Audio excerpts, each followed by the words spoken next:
Hello everyone. आप सभी का स्वागत है अपने इस चैनल एडुवर्क में। हम सभी एजुकेशनल साइकोलॉजी पढ़ रहे थे और उसमें काफ़ी सारी थ्योरीज अभी तक हम देख चुके हैं और आज हम अगली थ्योरी देखेंगे, concept of human growth and development.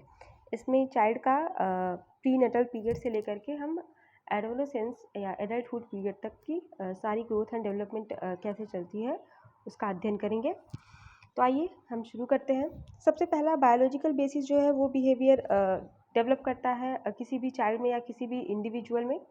तो बायोलॉजिकल बेसिस को भी दो पार्टों में सब डिवाइड किया गया है, फाइलोजेनेटिक और ऑन्टोजेनेटिक हिस्ट्री।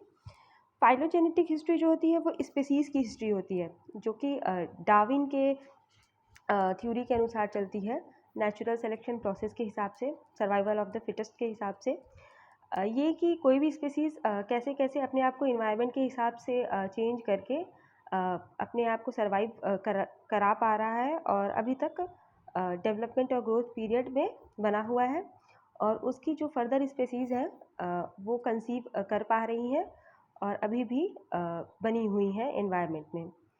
तो ये फाइलोजेनेटिक हिस्ट्री के अंतर्गत आता है। और ऑन्टोजेनेटिक हिस्ट्री जो होती है वो किसी भी इंडिविजुअल की अपनी जो अपनी जो डेवलपमेंट और ग्रोथ की प्रोसेस है बचपन से लेकर के मृत्यु तक, उसके बारे में बताता है। जैसे कि कोई बच्चा कब बोलना शुरू करता है, धीरे धीरे कैसे मैच्योर होता है, धीरे धीरे कैसे एडल्टहुड लेवल पे आता है और बाकी सारी चीज़ें जैसे जैसे ग्रोथ और डेवलपमेंट होती रहती हैं वो सारी चीज़ें ऑन्टोजेनिक हिस्ट्री के अंतर्गत आती हैं। ये सिर्फ इंडिविजुअल के बारे में बताता है। और इसके बाद जो है कि बेसिक कॉन्सेप्ट जो है ह्यूमन डेवलपमेंट का है कि डेवलपमेंट एक प्रक्रिया है और जो ग्रोथ है वो कुछ वक्त तक चलती है। जैसे कि हमारी हाइट या फिर हमारा ब्रेन कुछ वक्त तक 24 या 25 साल तक ही बढ़ता है, पर डेवलपमेंट जो है वो मृत्यु तक चलने वाली प्रक्रिया है। कुछ ना कुछ हम सीखते रहते हैं और डेवलप करते रहते हैं। और इंडिविजुअल जो है फंक्शनिंग होल है, यानी कि एक मनुष्य ही अपने पूरे जीवन को सही से रखने के लिए काफ़ी है। डार्विन के सिद्धांत के अनुसार जितना वो डेवलप करता जाता है, सीखता जाता है, उतना ही वो अपने आप को सर्वाइवल में मैच्योर करता चला जाता है और अच्छे से जीवन को जी पाता है, अच्छे से सर्वाइव कर पाता है चीज़ों को सीख करके अपने एनवायरनमेंट से। तीसरा है कि इंडिविजुअलिज़ एंड ओपन एनर्जी सिस्टम का मतलब है कि ये कुछ भी सीख सकता है बाहर से। ऐसा कुछ नहीं होता है किसी इंडिविजुअल में कि ऐसा बना है तो ऐसे ही रहेगा। कोई जेनेटिक कोडिंग हुई है तो अपने बिहेवियर को वो धीरे धीरे मॉडिफाई भी कर सकता है, चीज़ों को सीख सकता है। तो यहाँ ओपन एनर्जी सिस्टम का मतलब यही है कि वो कुछ भी सीखने के लिए ओपन रहता है।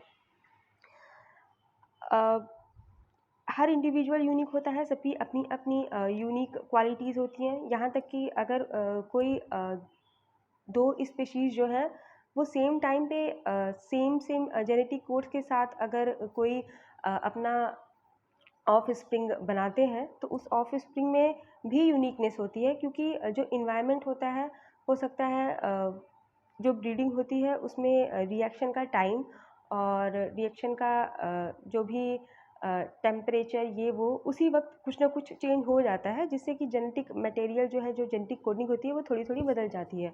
और नर्वस सिस्टम और मेमोरी वगैरह दो बच्चों की अलग अलग होती है। जैसे आपने देखा नहीं है कि कोई ट्विंस भी होते हैं तो पर भी उनकी जो है डिफरेंट क्वालिटीज़ होती है, डिफरेंट वर्च्यूज़ वो कैरी करते हैं। तो हर इंडिविजुअल जो है वो यूनिक होता है। हर इंडिविजुअल के अंदर अपना एक सेल्फ सिस्टम होता है जो कि वो धीरे धीरे एडल्टहुड तक डेवलप कर लेता है कि उसे अपने लाइफ को कैसे अच्छे से कैरी करना है, क्या चीज़ें उसे सीखनी है, हर चीज़ किस तरीके से वो अपने आप को इन्वायरमेंट के प्रति ढाल सकता है। तो वो अपना एक सेल्फ सिस्टम डेवलप करता चला जाता है, अपने आप को एडजस्ट करता चला जाता है इन्वायरमेंट के थ्रू। अगला जो है कि जो हमारा ग्रोथ एंड डेवलपमेंट है ह्यूमन का, ये पढ़ने का एजुकेशनल सिग्निफिकेंस क्या है। तो ये जो पेरेंट्स एंड टीचर्स को जो भी प्रॉब्लम्स होती है बच्चे को समझने में कि क्या प्रॉब्लम आ रही है साइकोलॉजिकली, या क्यों पढ़ नहीं पा रहा है, या फिर क्या ही दिक्कत है, तो ये सारी चीज़ें ग्रोथ एंड डेवलपमेंट से हम पढ़ सकते हैं। कि हो सकता है कि कोई हार्मोनल डेवलपमेंट में दिक्कत हो रही है, कोई हार्मोनल ग्लैंड्स जो है वो ढंग से नहीं बनी हुई हैं। तो ये सारी चीज़ें पेरेंट्स और टीचर अच्छे से समझ पाते हैं और ये भी समझ पाते हैं कि बच्चे का नॉर्मल डेवलपमेंट हो रहा है या नहीं हो रहा है। बाकी बच्चों के साथ वो कंपेयर कर पाते हैं चीज़ों को क्योंकि थ्योरीज़ बनी हुई हैं तो थ्योरीज़ के हिसाब से वो एक नॉर्म डिसाइड कर लेते हैं कि क्या डेवलपमेंट कैसे चल रहा है बच्चों की लाइफ में। दूसरा जो है वो रियलिस्टिक एक्सपेक्टेशन जो है वो पेरेंट्स अपने चिल्ड्रन से रखने लगते हैं, क्योंकि वो जान जाते हैं कि इसमें बच्चे की या किसी और की कोई गलती नहीं है।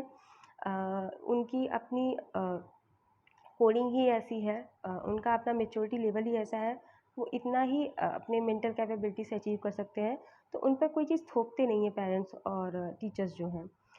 तीसरा जो है कि स्कूल प्रोग्राम, प्रैक्टिसेस, प्रोसीजर्स, जो भी टेस्ट ये वो सब तैयार किए जाते हैं, टूल्स, वो बच्चों के साइकोलॉजिकल ऑर्डर को ध्यान में रख कर के किए जाते हैं, तो इसमें भी ये हेल्प करता है ग्रोथ एंड डेवलपमेंट का चैप्टर।